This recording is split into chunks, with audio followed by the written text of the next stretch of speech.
nyata budaya positif ini kelihatannya semeringan semuanya.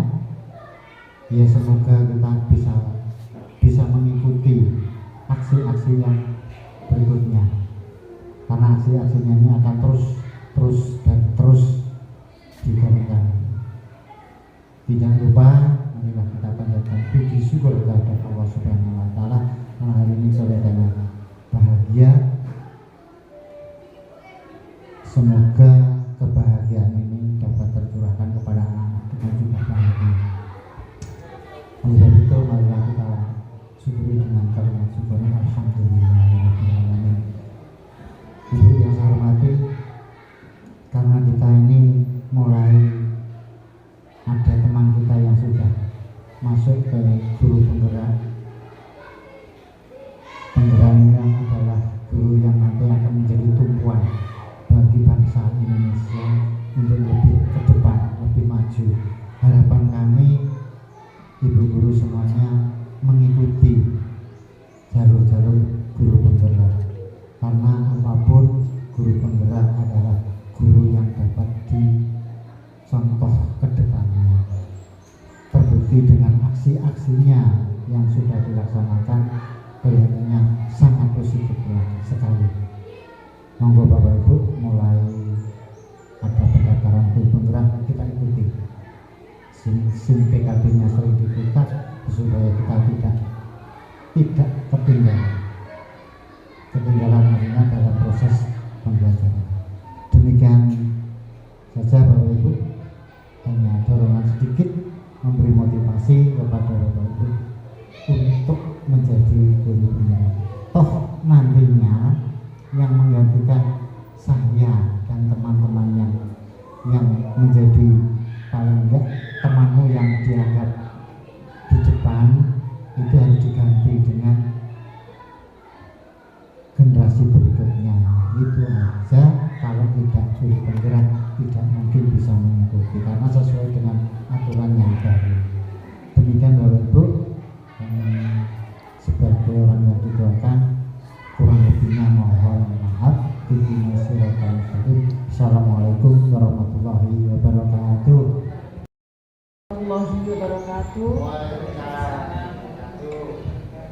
Yang saya hormati Bapak Kepala Sekolah SDN Margorejo 1, yang saya hormati, yang saya banggakan, yang saya cintai, segenap rekan-rekan Dewan Guru SDN Margorejo 1. Alhamdulillah saya diberikan waktu sekitar 1 jam menit waktunya jenengan untuk mengikuti diseminasi atau pengimbasan dari tugas saya sebagai calon guru penggerak angkatan 7 Kabupaten Tuban. Bapak Ibu yang saya hormati, dalam aksi nyata ini yaitu saya akan membahas modul 1.4 merupakan tugas dari saya untuk melaksanakan pengimbasan atau diseminasi, yaitu dengan judul budaya positif. Walaupun ini hanya saya yang guru penggerak dan calon guru penggerak dan jenengan belum menjadi calon guru, belum menjadi guru penggerak, tapi saya yakin jenengan semua sudah melaksanakan ini jauh sebelum adanya guru penggerak. Walaupun itu nanti banyak yang harus kita luruskan dari miskonsepsi dari kita. Kita mulai ke materi, langsung ke materi nih Bapak Ibu. Apa itu budaya positif? Nah, apakah makna budaya positif? Itu nanti kita akan membahasnya. Selain itu juga nanti saya akan berbagi informasi tentang penghargaan, hukuman, dan restitusi yang selama ini telah kita laksanakan sehari-hari di sekolah kita. Budaya positif yaitu yang ada di sekolah itu nilai-nilai dan kebiasaan-kebiasaan di sekolah yang berpihak pada peserta didik agar mereka dapat berkembang menjadi pribadi yang kritis, penuh hormat dan bertanggung jawab. Karena tugas kita sebagai guru penggerak, tugas kita sebagai guru, tanggung jawab kita sebagai guru yaitu kita menciptakan lingkungan yang positif. Yang mana lingkungan positif itu sudah kita mulai, kita tidak terasa, tapi kita karena tanggung jawab kita sebagai guru, kita sudah menciptakan lingkungan yang positif, yang mana lingkungan positif itu nanti akan membentuk kebiasaan-kebiasaan yang positif, dan kebiasaan positif itu nantinya akan membentuk karakter-karakter positif. Karakter dan kebiasaan yang positif itu yang akan kita bahas ini, yaitu nanti akan mewujudkan yang namanya budaya positif. Nah, sebelum kita masuk ke budaya positif, Bapak Ibu, tentunya kita harus merubah paradigma kita dulu tentang pola pikir kita yang selama ini mungkin belum tepat, ya, yang selama ini mungkin belum tepat kita hubungkan, kita kembalikan lagi ke filosofi pendidikan menurut Ki Hajar Dewantara. Ini kalau kita belajar di kurikulum Merdeka, ya, di modul 1, di topik 1 itu kita tidak asing lagi dengan filosofi Ki Hajar Dewantara. Yang pertama yaitu filosofi tentang bukan tabula rasa. Ya, menurut Ki Hajar Dewantara tidak ada tabula rasa itu. Kita ingat kembali bahwa tabula rasa itu bahwa anak itu seperti kertas putih yang kosong, dan orang dewasa itu semaunya sendiri untuk mewarnai atau memberikan warna bagaimana kertas putih itu. Itu merupakan miskonsepsi yang keliru yang perlu kita betulkan. Menurut Ki Hajar Dewantara bahwa anak itu bukan tabula rasa, bahwa anak itu terlahir sesuai dengan kodratnya, dan kita anak terlahir sesuai dengan kodratnya, bukan seperti kertas kosong, tapi kertas samar-samar. Kertas samar-samar yang mana kita sebagai orang dewasa, kita sebagai guru itu harus menebalkan kodrat yang dibawa anak itu sejak lahir. Ya, jadi kita tidak bisa mengontrol anak atau membuat anak sesuai dengan keinginan kita, karena anak itu mempunyai kodrat sendiri-sendiri yang sudah samar, sejak lahir itu sudah samar, dan kita sebagai guru, sebagai orang dewasa harus menebalkan kodrat anak itu.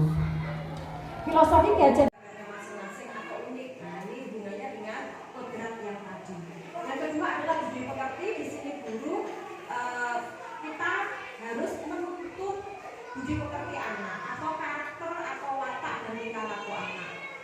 Yang ketiga, yang berikutnya yaitu kita menuntut bakat tersebut agar anak tumbuh dengan selamat dan bahagia. Ini sesuai dengan tujuan pendidikan, yaitu kita menuntut semua kodrat anak agar anak itu bisa bahagia, bisa selamat, menjadi manusia seutuhnya dan menjadi bagian dari masyarakat.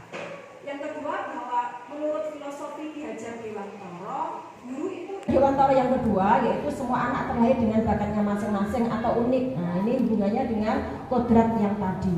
Yang kedua adalah budi pekerti. Di sini guru kita harus menuntun budi pekerti anak atau karakter atau watak dan tingkah laku anak. Yang ketiga, yang berikutnya yaitu tugas menuntun bakat tersebut agar anak tumbuh dengan selamat dan bahagia. Ini sesuai dengan tujuan pendidikan, yaitu kita menuntun semua kodrat anak agar anak itu bisa bahagia, bisa selamat, menjadi manusia seutuhnya dan menjadi bagian dari masyarakat. Yang kedua, bahwa menurut filosofi Ki Hajar Dewantara, guru itu ibaratnya petani dan anak itu diibaratkan biji jagung atau biji padi. Nah, di sini bahwa karena kita petani, bahwa tugas kita di sekolah ini adalah merupakan kebun atau sawah, yang mana dari biji jagung atau biji padi itu kita kalau rutin menyiraminya dengan pembiasaan-pembiasaan yang baik, dengan lingkungan yang positif, tentunya biji jagung atau biji padi nanti akan tumbuh menjadi buah atau biji yang mempunyai bibit yang unggul, bibit yang bagus. Nah, itu tentunya tangan seorang petani, yaitu kita sebagai guru itu penting peranannya di sini. Karena sekolah ini merupakan taman atau ladang dari jagung atau padi tadi yang tumbuh. Yang berikutnya, menurut filosofi Ki Hajar Dewantara, bahwa kodrat anak itu akan tumbuh sesuai dengan kodrat alam dan kodrat zamannya. Ya, kita ingat bahwa anak itu kodrat alam itu di mana anak itu lingkungan anak tersebut, dan kodrat zaman tentunya dengan perkembangan teknologi, dengan perkembangan ilmu pengetahuan dan sebagainya, ini kita menuntut anak harus sesuai dengan kodrat zamannya tersebut. Dan yang terakhir yaitu tentunya semua yang kita lakukan itu harus berpihak pada anak sesuai dengan minat dan bakat anak. Nah, oleh karena itu kita hubungkan dengan filosofi Ki Hajar Dewantara dan perubahan. Tentunya kita selama ini mungkin ada miskonsepsi, ada kekeliruan, kita luruskan, kita harus merubah perubahan paradigma pola pikir kita. Bahwa untuk membangun budaya yang positif tadi, sekolah perlu menyediakan lingkungan yang positif, tentunya yang aman dan nyaman, agar murid-murid mampu berpikir, bertindak, dan menciptakan dengan merdeka, mandiri, dan bertanggung jawab. Nah, tentunya di sini selama ini yang menjadi miskonsepsi kita itu menganggap anak itu kita itu bisa mengontrol anak dengan teori kontrol. Nah, nantinya kita akan saya akan berbagi informasi bagaimana hubungan antara stimulus respon dan teori kontrol, karena selama ini kita menganggap bahwa kita itu sepenuhnya bisa mengontrol anak. Nah, di sini ada perubahan paradigma yang perlu kita luruskan Bapak Ibu. Selama ini kita berpikir bahwa kita sebagai guru itu bisa mengontrol sepenuhnya murid kita. Padahal terkadang murid kita itu tidak bisa dikontrol karena dia tadi manusia yang merdeka. Selain itu juga kalau dia mungkin saat itu dia mau dikontrol oleh gurunya, itu dia saat itu murid kita itu mengizinkan dirinya untuk dikontrol. Tapi selamanya tidak bisa seperti itu.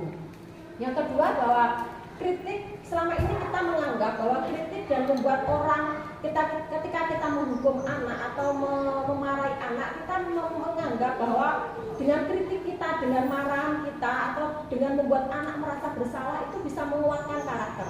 Nah, tentunya itu mungkin bisa, tapi itu adalah dalam jangka yang pendek. Tidak bisa membuat anak karena takut hukuman itu akan membuat anak takut selamanya. Untuk jangka yang panjang itu tidak bisa. Selama ini juga kita menganggap bahwa dengan penguatan yang positif, efektif, kita bisa menganggap bahwa kita bisa memberikan penguatan yang positif, efektif, dan bermanfaat. Nah, serta orang dewasa memilih hak sepenuhnya untuk memaksa anak. Itu paradigma kita selama ini. Nah, sekarang, selama ini kita berada di stimulus respon, Bapak Ibu. Kita mencoba orang lain itu berlaku, pandangan kita sama seperti kita. Padahal menurut teori kontrol ini, menurut para ilmuwan, bahwa orang lain itu memiliki pandangan tentang dunia mereka sendiri. Kita tidak bisa mengontrol orang lain sepenuhnya seperti keinginan kita. Terus kita menganggap kalau ada murid kita atau anak kita mau berbuat kesalahan, itu suatu yang salah. Padahal menurut teori kontrol bahwa semua perilaku itu memiliki tujuan. Ketika anak kita atau murid kita berbuat kesalahan, itu dia memiliki tujuan, dan kita harus menanyakan apa tujuan murid kita atau anak kita melakukan kesalahan. Yang selanjutnya, menurut stimulus respon juga bahwa kita bisa mengontrol orang lain, bisa memaksa dengan bujukan.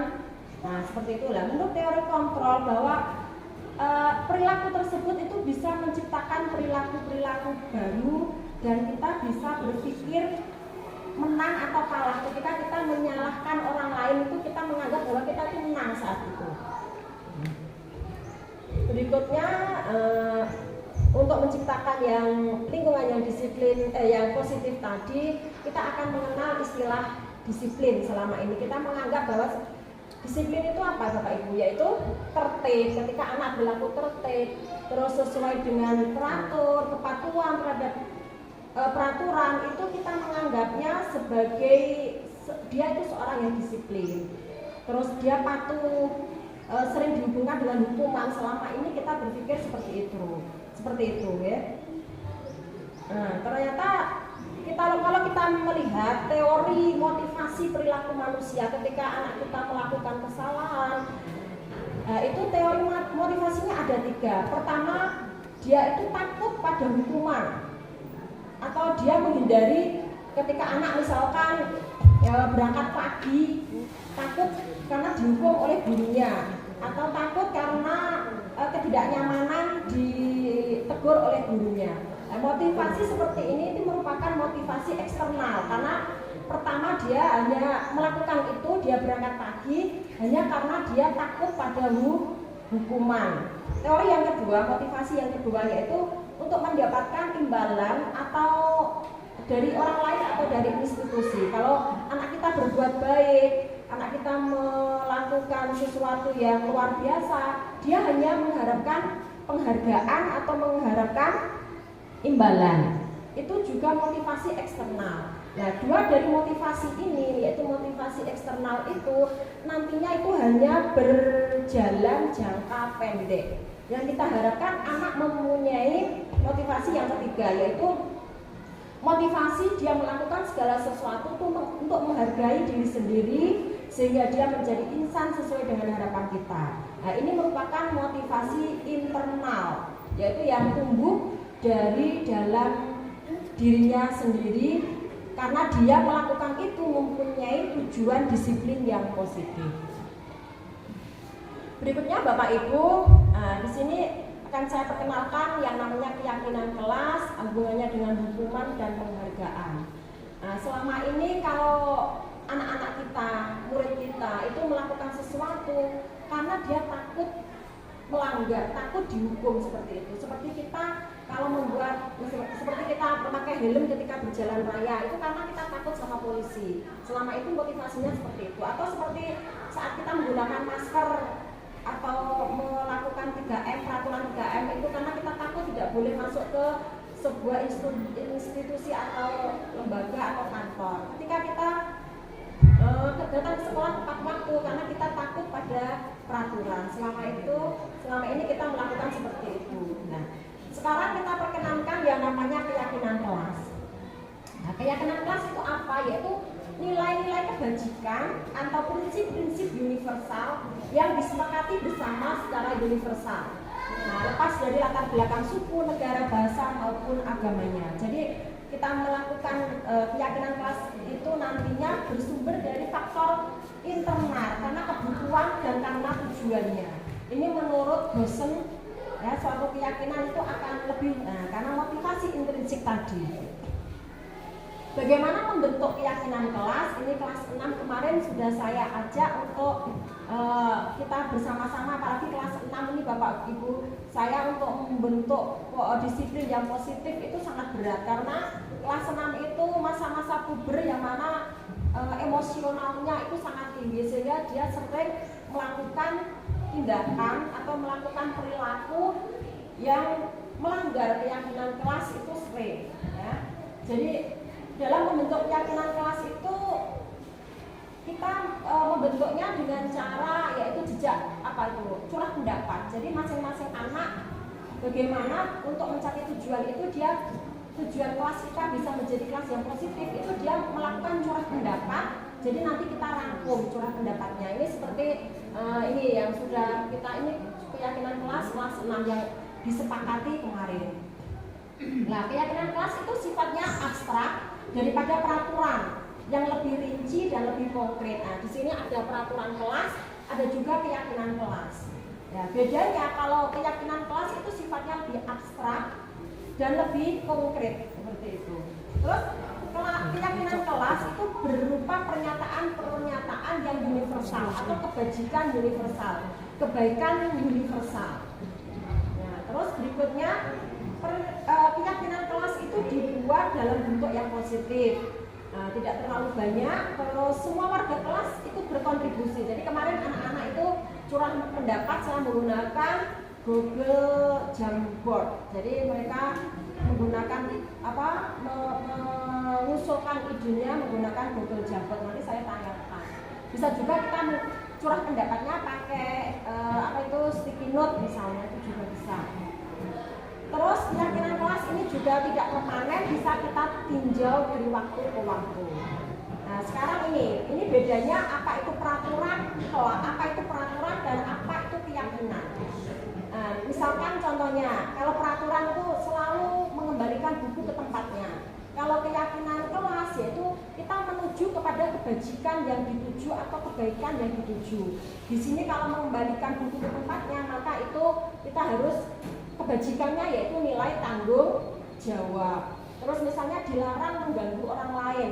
Nah, biasanya keyakinan kelas itu tidak ada kata dilarang, tidak boleh, itu tidak ada. Karena menyangkut kebajikan universal. Misalnya dilarang mengganggu orang lain, maka kebajikan yang dituju atau keyakinan kelasnya adalah menghormati orang lain atau diri sendiri. Terus misalnya ada peraturan dilarang menggunakan narkoba, maka keyakinannya yaitu karena faktor kesehatan, kebajikannya karena faktor kesehatan. Anak-anak dilarang berlari ke kelas atau koridor, maka kebajikan yang dituju atau keyakinan kelasnya keselamatan dan keamanan. Ini contoh penerapan penyusunan keyakinan kelas. Nah, ini ada videonya, ini kemarin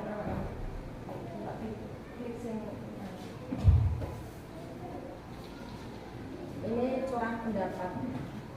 Ini anak-anak ketika membuat keyakinan kelas dengan curah pendapat. Klik. Enggak bisa.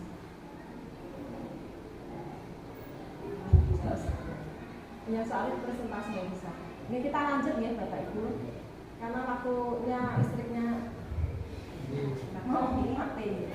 Nah ini Bapak Ibu, selama ini kita memberikan hukuman dan penghargaan ke anak itu mungkin ketika kita menggunakan penghargaan ke anak, motivasi kita adalah agar mereka termotivasi.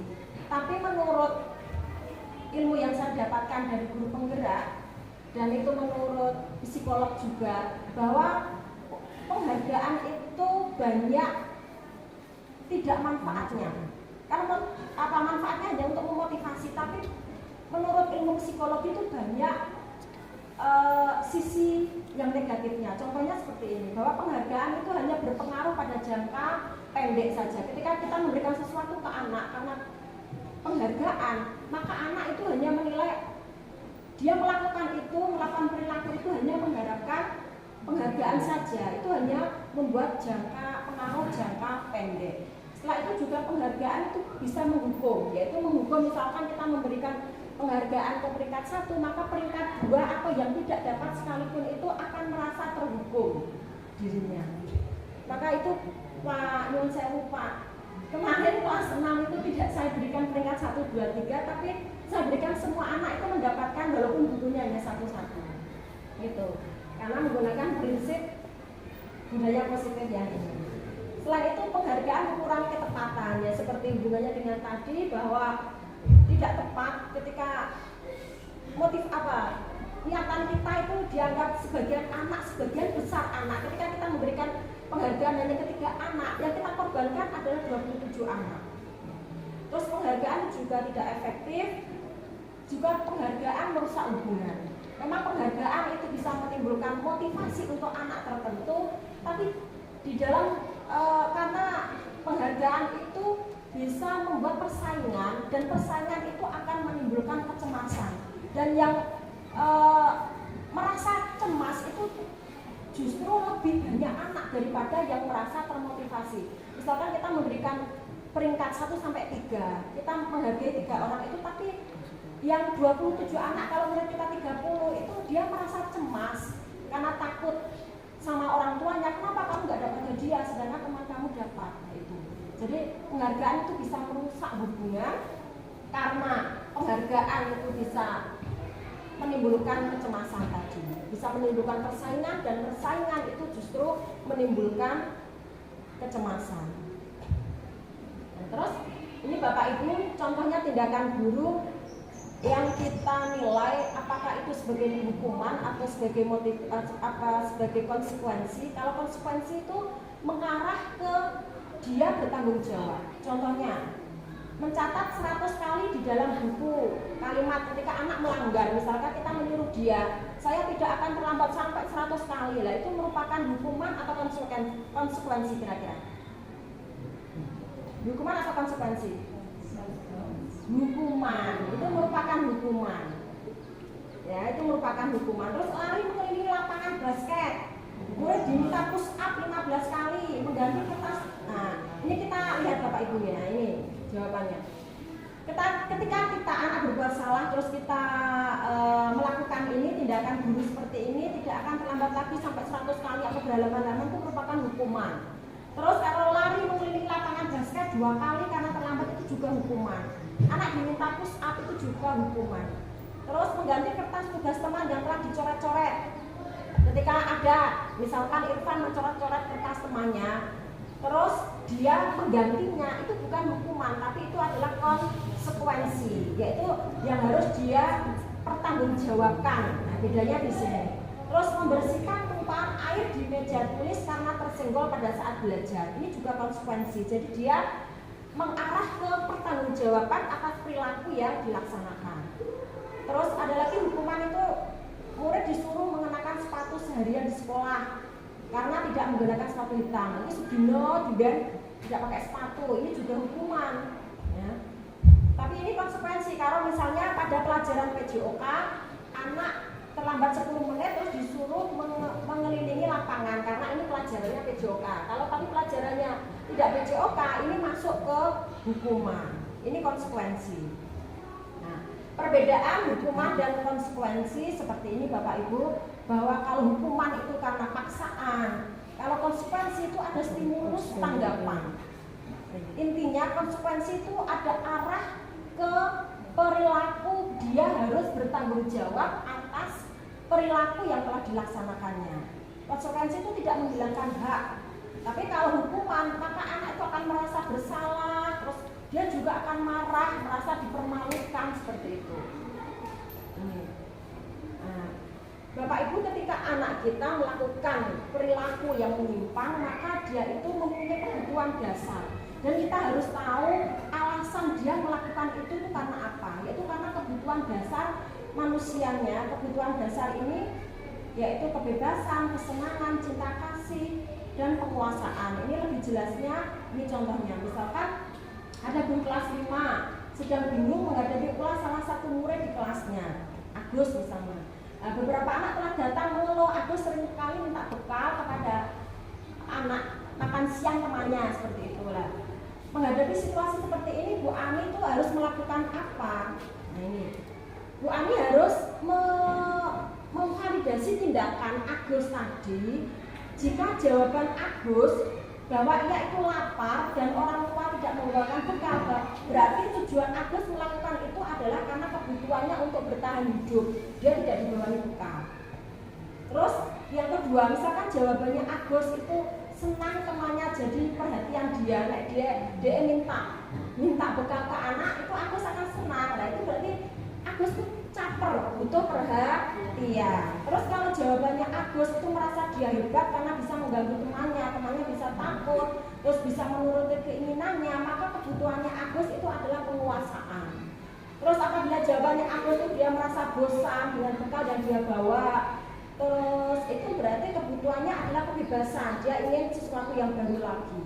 Terus jika jawabannya Agus karena iseng saja, maka kebutuhannya dia itu memang sukanya iseng, kebutuhannya adalah kesenangan. Karena itu Bapak Ibu, maka tugas kita ketika perilaku anak itu harus kita memvalidasi tindakannya. Apakah tindakannya itu tujuannya apa dia melakukan seperti itu? Ya ini sudah kita lakukan ya Bapak Ibu, tentunya ini tidak asing ketika anak kita melanggar, maka kita akan memvalidasi tindakannya seperti itu. Nah, di sini guru itu memiliki kontrol, memiliki peran kontrol, tapi salah bikin memiliki 5 posisi kontrol yang mana kita saat anak itu melakukan kesalahan, maka apakah kita itu sebagai penghukum, apakah kita itu sebagai teman, apakah itu kita sebagai pemantau, apakah kita saat itu anak berbuat salah itu kita sebagai manajer. Nah, kalau kita sebagai penghukum, maka sifat-sifat kita itu seperti ini Bapak Ibu. Yang kita lakukan itu seperti ini misalkan, yaitu kita akan menghardik, menunjuk-nunjuk dan menyakiti, menyindir anak. Ini juga sering saya lakukan. Apalagi kalau ketemu Adi, ketemu Irfan, itu juga sering saya lakukan. Karena Bapak Ibu, saya menyampaikan ini itu mengajak diri saya sendiri dan mengajak Bapak Ibu semuanya itu untuk menciptakan disiplin yang positif dan budaya yang positif. Jadi di sini saya tidak menggurui, tapi saya mengajak diri saya sendiri untuk melakukan seperti ini. Yaitu kita mengambil posisi kontrol yang seperti apa saat anak kita di rumah atau saat murid kita di sekolah itu berbuat salah. Apakah kita akan menghukum, yaitu dengan menunjuk-nunjuk, menyindir, menyakiti? Apakah kita akan membuat merasa bersalah anak itu? Maka kita akan berceramah, ngalor, ngidul, ini juga sering saya lakukan. Dan apakah kita akan sebagai teman? Ya, kalau sebagai teman itu kita akan membuat alasan-alasan. Tapi terkadang kalau kita sebagai teman kita itu akan diremehkan oleh anak. Kita merayu anak, seperti itu. Nah, kita juga bisa sebagai pemantau. Misalnya menghitung, mengukur, ini indikatornya, menyesuaikan diri dan diawasi dan sebagainya ini. Ini tidak mungkin saya bacakan semuanya Bapak Ibu karena waktu. Dan di sini Bapak Ibu bahwa posisi kontrol yang paling penting yang saya sampaikan di sini yaitu kalau kita sebagai penghukum dan membuat rasa bersalah, maka identitas anak tersebut akan gagal, akan menciptakan identitas gagal. Tapi jika kita sebagai teman, sebagai pemantau, identitas itu berhasil, tapi kontrolnya itu dari anak. Kontrolnya itu dari luar, dia takut, masih ada ketakutan dengan guru. Tidak, dia melakukan tindakan perbaikan itu bukan karena motivasi dari dalam dirinya sendiri. Dan yang paling baik adalah posisi kontrol kita sebagai manajer. Kalau kita sebagai manajer, guru sebagai manajer di sini, maka anak akan menghargai dirinya sendiri. Nah, ini nanti posisi manajer ini nantinya akan lebih jelasnya di segitiga restitusi. Nah, nanti kita akan berkenalan apa itu segitiga restitusi saat murid kita melakukan pelanggaran. Nah, apa itu restitusi? Di sini Bapak Ibu ya, restitusi itu proses menciptakan kondisi bagi murid untuk memperbaiki kesalahan mereka sehingga mereka bisa kembali pada kelompok mereka dengan karakter yang lebih kuat. Ini menurut dosen pada tahun 2004. Jadi ketika murid kita berbuat sesuatu yang menyimpang, maka kita harus menciptakan kondisi, kita tidak menghukum dia, tidak membuat mereka bersalah, tapi kita akan memperbaiki kesalahan mereka sehingga mereka itu bisa kembali pada kelompok mereka. Kita tidak menjatuhkan karakter mereka. Kita memfasilitasi tindakan mereka itu kenapa kok berbuat seperti itu. Nah, ini namanya restitusi, proses menciptakan kondisi bagi murid memperbaiki kesalahannya. Memperbaikannya di sini yaitu motivasi intrinsik, motivasi dari dalam dirinya sendiri. Ciri-ciri restitusi ini kemarin juga saya praktekkan karena juga ada tugas mempraktekkan dengan 3 murid saya segitiga restitusi, yaitu bukan untuk menebus kesalahan. Ketika anak kita murid kita berbuat salah, terus kita mengambil tindakan, itu bukan karena untuk menebus kesalahan, tapi belajar dari kesalahan tersebut. Ya. Jadi niat kita bukan untuk menebus kesalahan, tapi belajar dari kesalahan tersebut. Terus berikutnya yaitu untuk memperbaiki hubungan. Terus kita tawarkan ke anak, bukan kita memaksanya. Dan tawaran itu nanti kita kembalikan ke keyakinan kelas kan. Keyakinan kelas kan dibuat oleh murid. Jadi kita tawarkan, ini kan apa itu keyakinan kelas yang dulu pernah kalian buat, seperti itu. Jadi kita tidak memaksa apa yang kita inginkan. Terus berikutnya, restitusi itu menuntut untuk melihat ke dalam diri siswa tersebut. Terus mencari kebutuhan dasar yang mendasari tindakan tadi. Motivasi apa yang mendasari anak berbuat seperti itu. Terus pada restitusi juga yang penting di sini adalah fokus pada solusi pemecahan dan mengembalikan murid yang bersalah pada kelompoknya. Nah, Bapak Ibu di sini, ini merupakan segitiga restitusi. Ketika anak kita berbuat salah, maka yang pertama harus kita laksanakan adalah kita validasi tindakan yang salah ini. Pertama yang kita lakukan adalah validasi tindakan yang salah. Dengan cara apa? Yaitu dengan cara kita menanya, kamu punya alasan mengapa melakukan itu. Terus semua manusia itu tidak ada yang sempurna. Misal kita ke anak itu kita bilang bahwa semua orang itu pasti melakukan kesalahan. Guru juga pernah melakukan kesalahan. Seperti itu namanya validasi tindakan yang salah. Terus cara yang lebih efektif untuk mendapatkan apa yang kamu butuhkan. Setelah kita melaksanakan validasi tindakan yang salah, dia tahu kesalahannya dan kita tidak boleh membuat dia merasa bersalah. Bahwa kita kembalikan ke dia bahwa Bu Guru juga pernah berbuat salah. Manusia tidak pernah ada yang sempurna. Nah, di sini Bu Guru tidak akan mencari siapa yang salah, tapi kita kembalikan, kita mencari solusi. Di sini yaitu intinya pada validasi tindakan di sini adalah mencari solusi atas permasalahannya.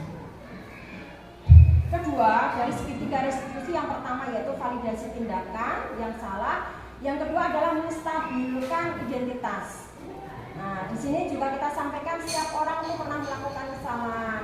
Kamu bukan satu-satunya orang yang berbuat salah. Ayo kita mencari solusinya. Kita menstabilkan identitas, jangan sampai identitas anak di sini gagal, ya, sehingga dia malah menjadi emosi. Di sini fungsinya menstabilkan identitas itu seperti itu. Dan yang terakhir yaitu nilai-nilai apa yang telah kita sepakati. Setelah kita tahu, kita tanyai anak apa motivasinya tadi berbuat salah dan kita kembalikan alasan dia berbuat salah itu pada kebutuhan dasar manusia. Apakah dia mungkin alasannya melakukan itu karena kesenangan atau karena ingin cari perhatian atau mungkin kasih sayang atau mungkin karena apa tadi bertahan hidup seperti itu. Maka setelah itu kita menanyakan keyakinan yang telah kita sepakati, kita kembalikan ke situ. Dulu kan kalian sudah menyepakati seperti ini ya. Terus kita cari solusinya. Apakah kamu mau kembali yang kamu inginkan seperti apa? Kita kembalikan ke keyakinan kelas yang telah disepakati tadi. Itu adalah langkah-langkah dari segitiga restitusi. Nah, ini praktek penerapan segitiga restitusi ini juga pernah saya lakukan Bapak Ibu. Tapi mungkin nggak bisa diklik kanvanya. Coba diklik. Escape. Oh, no internet. Nah, ini contoh segitiga restitusi yang telah saya laksanakan Bapak Ibu. Jadi seperti langkah-langkah tadi yaitu kita melaksanakan validasi tindakan yang salah. Setelah itu menstabilkan identitas dan mengembalikan ke keyakinan. Ini videonya gak ya. Ini kasus yang pertama yang saya angkat adalah siswa yang ngeretek, apa itu mencontek. Nah, kita kembalikan ke keyakinan kelas. Di sini ada keyakinan kelas yaitu apa itu? Ya, kita kembalikan ke keyakinan kelasnya. Yang telah saya laksanakan ini tahap-tahapannya sama dengan segitiga restitusi tadi, yaitu yang pertama memvalidasi tindakannya, terus menstabilkan identitasnya dan mengembalikan ke keyakinan kelas. Ini nggak bisa.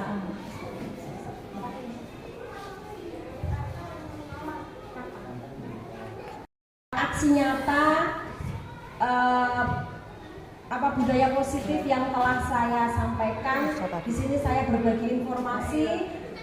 Mungkin selama ini kita ada sedikit kekeliruan bagaimana kita mengambil tindakan untuk atas perilaku anak kita, atas perilaku siswa kita, sehingga dengan materi tadi tentang bagaimana itu yang pertama filosofi Ki Hajar Dewantara, bagaimana itu tentang penghargaan, motivasi, restitusi, mungkin itu akan bermanfaat untuk kita semuanya.